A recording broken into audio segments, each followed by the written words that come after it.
नमस्कार दर्शकों, बहुत स्वागत है आप सभी का आपके अपने खास कार्यक्रम बैक टू नेचर में। और मैं आपके साथ रूपाली। आज हम इस कार्यक्रम में बात करने वाले हैं वीट यानी गेहूं के बारे में।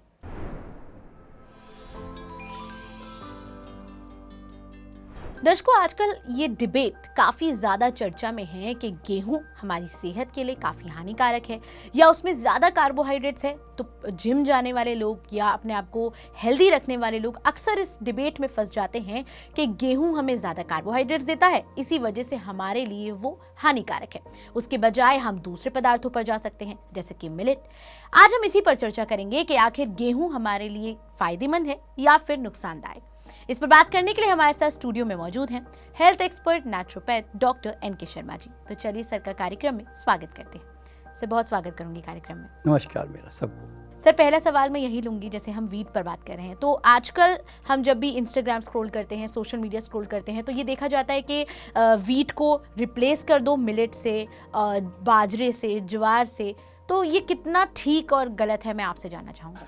देखिए, पहली बात तो वीट को लेकर जितने भी जो मिसकॉन्सेप्ट और कन्फ्यूज़न चल रहे हैं, ये भारत के अंदर ये कभी भी ऐसा कॉन्सेप्ट नहीं था। अब जानते हैं कि भारत में हम सदियों कई सालों से, मतलब हालांकि गेहूं तो बाहर से आया है, लेकिन भारत जो है अब कई सालों से रोटी खा ही रहा है। 100 साल से तो मान ही लो, मान अंदाजे भी ऐसा कह देता हूँ। गेहूं जो है ये कभी भारत में कभी किसी को उसने तकलीफ़ नहीं दी। बचपन से मैं भी गेहूँ खाता आ रहा हूँ। मेरे सारे दादा परदादा, मेरे पिताजी सब गेहूँ खाते रहे हैं और मैं आज भी खाता हूँ। मैं आज भी गेहूँ ही खाता हूँ। मैं मिलेट का शौकीन बिल्कुल नहीं हूँ।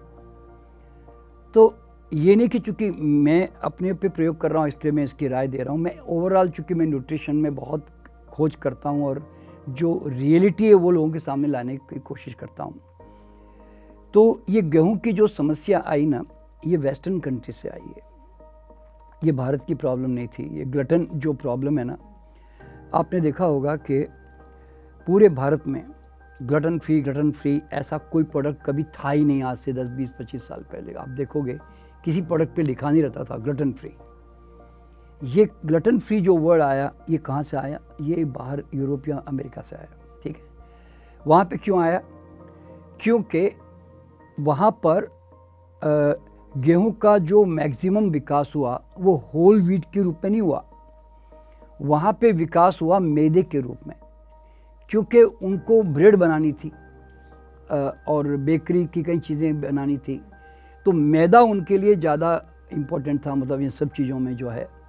तो मैदे का जितना ज़्यादा वहाँ पे प्रयोग होना शुरू हुआ बेकरी प्रोडक्ट के रूप में, बिस्किट्स के रूप में और केक पेस्ट्रीज के रूप में, तो क्या हुआ कि एक तो नॉनवेज खाते थे।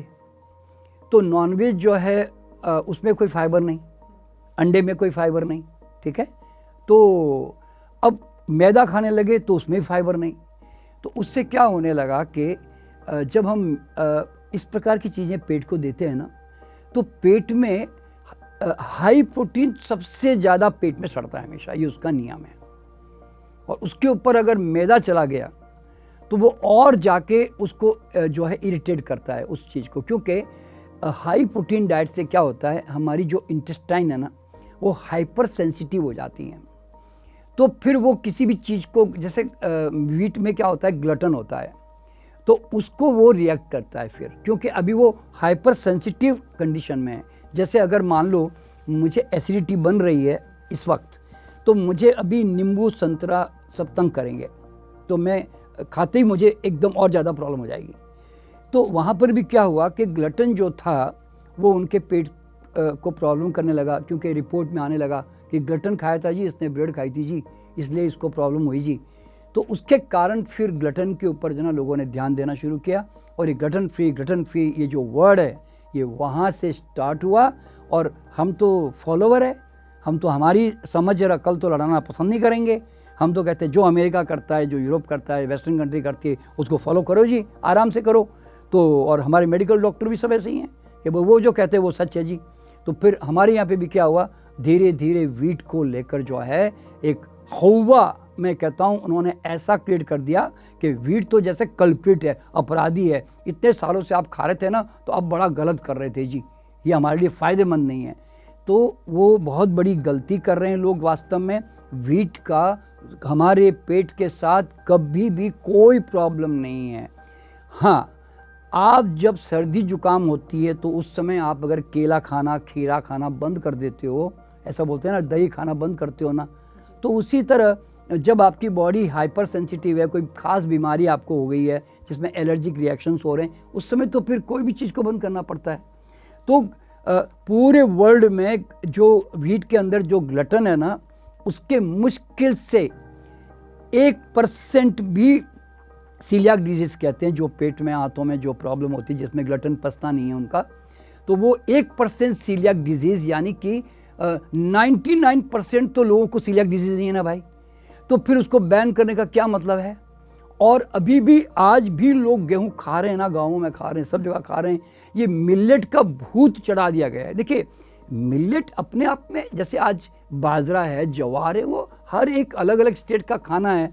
तो और वो हर एक रीजन में लोगों ने अलग अलग धान अपनाया हुआ है, तो अच्छी बात है भाई, वो कोई नुकसान है करके नहीं है। सवाल क्या है, जो एक ज्वार महाराष्ट्र में खाया जाता था, जो रागी जो है साउथ इंडिया में खाई जाती थी, आज बाजरा हमारे गुजरात, राजस्थान में खाया जाता था, वो सडनली एकदम पूरे, मतलब वो हमारे लिए बड़ा सुपर फूड हो गया और हम कहते हैं मिलेट खाना चाहिए, मिलेट खाना चाहिए। अरे भाई, मिलेट भी खाओ ना, जो तुम्हारा आहार है, जो तुम्हें, तुम्हारी कल्चर है, तुम्हारी ट्रेडिशन है, जो तुम्हें सूटेबल हो गया है, उसको खाओ। लेकिन तुम गेहूं को क्यों बदनाम कर रहे हो भाई? गेहूं का क्या लेन देन है? अब लोगों ने चावल को बदनाम करके रखा हुआ है। मैं नॉर्थ इंडिया में लोगों को पूछता हूँ, चावल खाते? नहीं, चावल नहीं खाते जी। क्यों भाई, जहर है क्या? नहीं, चावल उनको सूट नहीं करता जी। अरे क्या, देखो, पहली बात तो नॉर्थ इंडिया के लिए चावल जो है वो थोड़ा कम ही यूज़ होना चाहिए, क्योंकि वो राइस ईटिंग कंट्री नहीं है north India. South India, Japan, China, बाकी सब कंट्री राइस ईटिंग है, तो उनको तो सुबह दोपहर शाम राइस राइस राइस चाहिए। नेपाल भी राइस, सब राइस कंट्रीज़ हैं, तो उनको तो राइस हजम होता है, तो उनका पेट क्यों ठीक है भाई? वो भी तो ह्यूमन बीइंग है। तो ये जो कॉन्सेप्ट है ना कि गेहूं नुकसानदायक है आदमी के लिए, ये बहुत ही गलत मिसकॉन्सेप्ट है और इसका कभी भी कोई नुकसान नहीं होता। हाँ, इसका नुकसान क्यों होता है और कि जिससे कारण गेहूं बदनाम हो रहा है, वो मैं आपको बता सकता हूँ। उसका कारण क्या मालूम है? देखिए,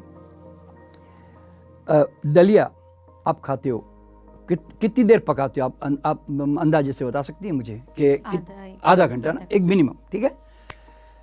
एक गेहूं का दलिया आप आधा घंटा पचाती हैं, ठीक है। अच्छा, अगर रोटी और दलिया में मैं कहूँ सबसे जल्दी क्या पचता है, तो आप क्या कहोगी? दलिया पचता है ना। और दलिया खाया भी ना तो आप देखोगे 2-4 घंटे में फिर भूख लग जाती है।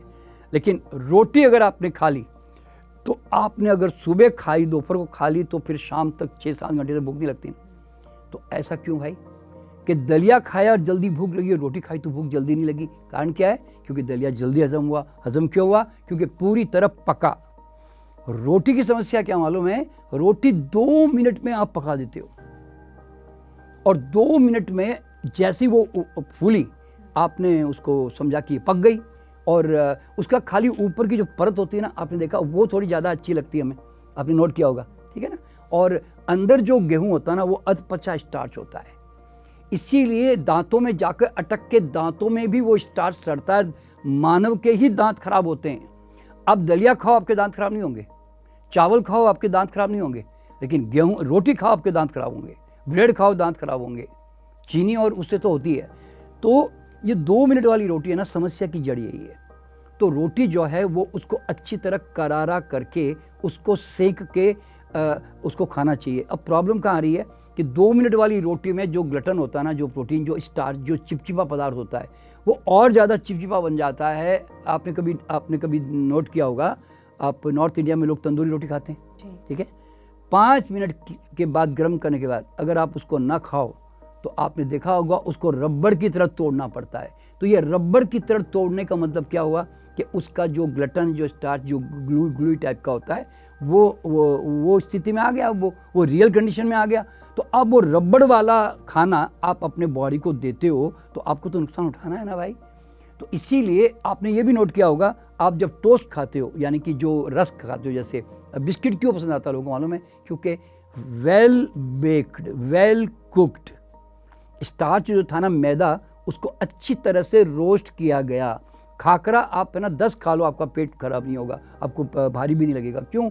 आपको चबाना पड़ता है। तो मूल बात क्या है कि रोटी को लोग बनाते ज़रूर है, लेकिन एक तो पकाते नहीं है पूरी तरह से, चबाते नहीं है। तभी तो राजस्थान की बाटी क्यों फेमस है, दाल बाटी क्यों फेमस है? क्योंकि वो आधा पौना घंटा ना वो उसके अंदर धीरे धीरे पकती रहती है।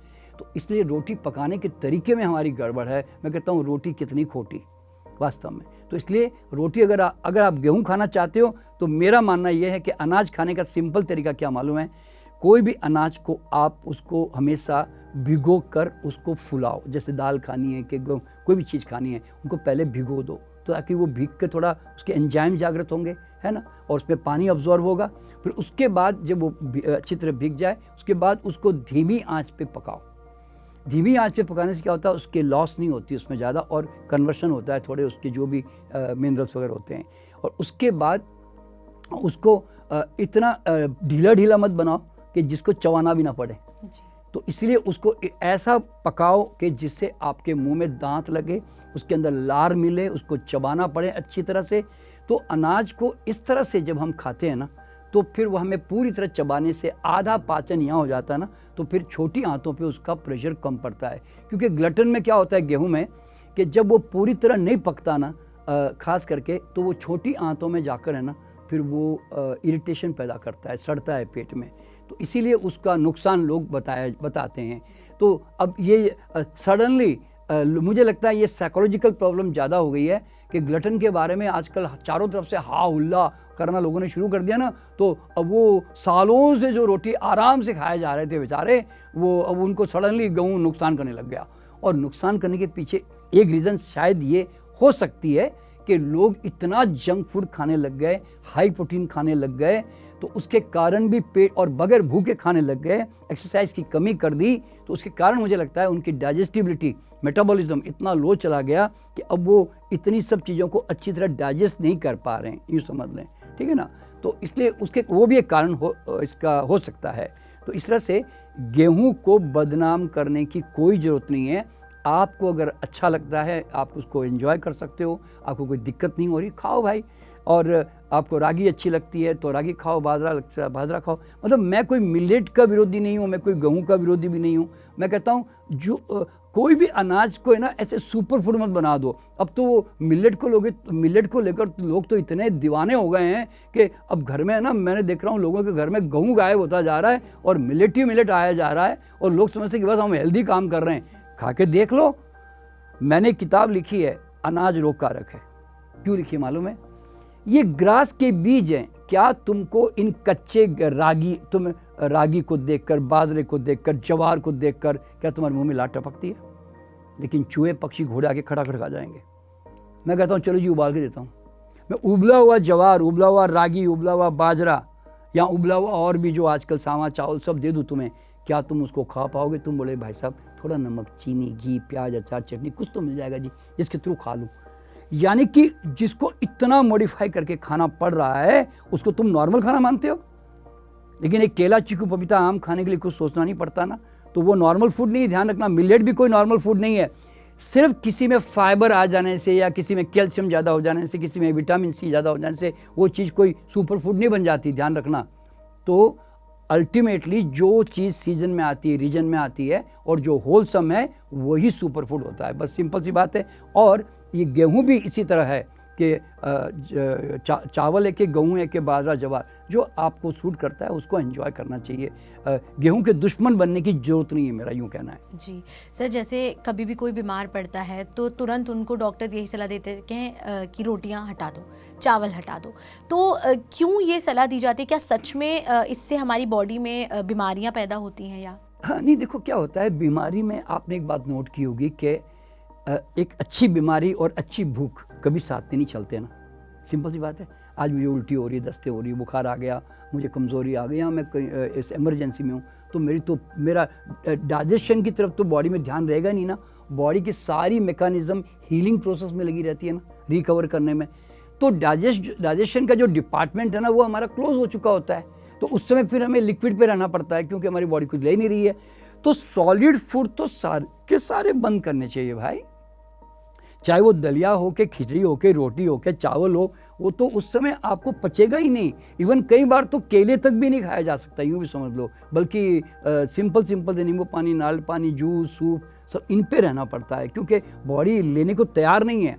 और याद रखना, जैसे जैसे बीमारी का स्तर डाउन होने लगता है ना, वैसे वैसे भूख खुलने लगेगी, और भूख खुलेगी तो फिर तुम्हारा खाना पचेगा, यूँ समझ लें। तो इसीलिए ये ठोस आहार जो व्हीट और चावल या जो भी हम बंद कर देते हैं, उसका कारण इतना ही है कि आपकी जब तक रिकवरी नहीं होती और आपकी अच्छी भूख नहीं खुलती, आप सॉलिड फूड मत खाओ भाई। क्यों? वो तुम्हारी रिकवरी में बाधा पैदा करेगा, इसीलिए हम बंद कर देते हैं। उसका कारण ये नहीं है कि चावल नुकसानदायक है, कि गेहूँ नुकसानदायक है, ऐसा नहीं है बिल्कुल भी। पर हाँ, ये सब लोगों को जानना ज़रूरी है कि अगर आप केवल अन्न दाल, चाहे वो मिलेट हो, चाहे गेहूँ हो, चाहे चावल हो, अगर आप उसी पर ही डिपेंड रहोगे तो तुम बीमार 100% पड़ोगे, क्योंकि वो तुम्हारा ओरिजिनल फूड नहीं है। तुम उससे सर्वाइव कर सकते हो। तो अगर तुम्हारे खाने में फ्रूट्स नहीं है, सलाद नहीं है, स्प्राउट्स नहीं है, नट्स नहीं है, और तुम खाली सोचते हो मैं रोटी चावल दाल ही खाता रहूँ, तो तुम्हारी हेल्थ की आशा तुम कभी करना मत। तो इसीलिए कोई भी ग्रेन खाओ, मिलेट खाओ तो भी हेल्थ मिले, तुम्हें जितना तुम्हें जिंदा रहना है हेल्थ के लिए, वो तो मिलेगा ही। लेकिन किसी में फाइबर कंटेंट ज़्यादा है ना, ये ज़्यादा है समझ के तुम उसको अगर सुपर फूड बना दोगे ना, ये तुम्हारी बहुत बड़ी गलती होगी और गलत फहमी होगी, बता रहा हूँ मैं। तो इसलिए मैं किसी भी फूड को मैं सुपर फूड नहीं मानता, और मैं पर्सनल लेवल तो मैं मिलेट खाता ही नहीं बिल्कुल भी। सर जैसे हम बात करें वो लोग जो अपनी हेल्थ पे ज़्यादा कॉन्शियस हो गए हैं, या फिर जिम जाने वाले जो लोग हैं, वो अक्सर डाइटिशियंस जो हैं वो अक्सर यही कहते हैं कि वीट को रिप्लेस कर दिया जाए मिलेट से, ज्वार से।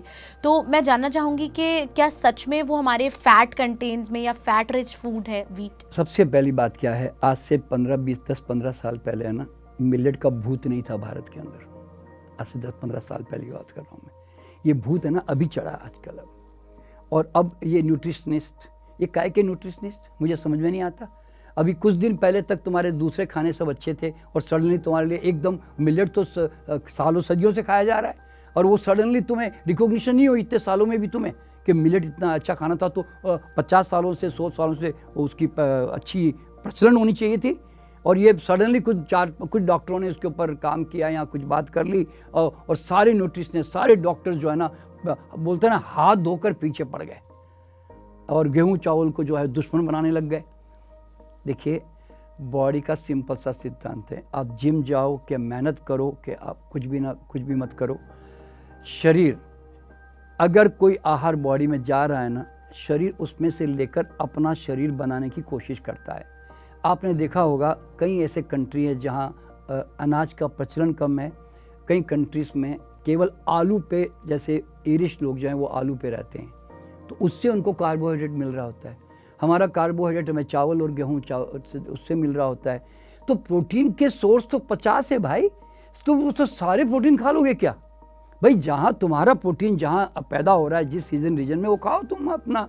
वो आलू, अगर ईरिश लोगों को आलू अच्छा लग रहा है, उनसे हेल्दी रह रहे हैं, तो क्या आलू उठा के खाने लग जाओगे? कहने का मतलब है, कई कंट्री है जहाँ पे केवल एस्किमोस है, केवल मछली पे जिंदे रहते हैं, मतलब वहाँ के केवल एनिमल पे, मीट पे जिंदे रहते हैं, क्योंकि ठंडी में कुछ भी पैदा नहीं होता वहाँ पे।